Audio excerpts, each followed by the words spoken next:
Hello viewers, আসসালামু আলাইকুম। আপনারা সবাই কেমন আছেন? আলহামদুলিল্লাহ, আপনাদের দোয়ায় আমি অনেক ভালো আছি।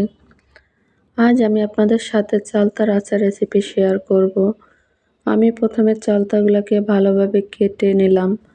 তারপরে ধুয়ে হলুদ লবণ মেখে সিদ্ধ করে নিলাম।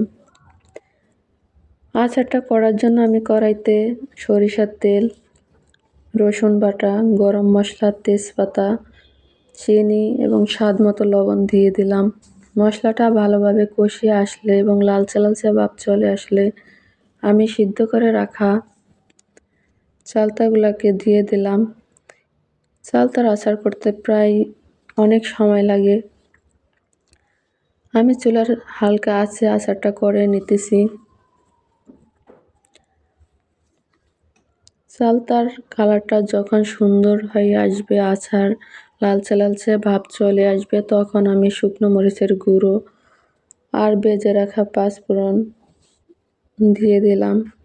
এই তো আমার চালতার আচার হয়ে গেল।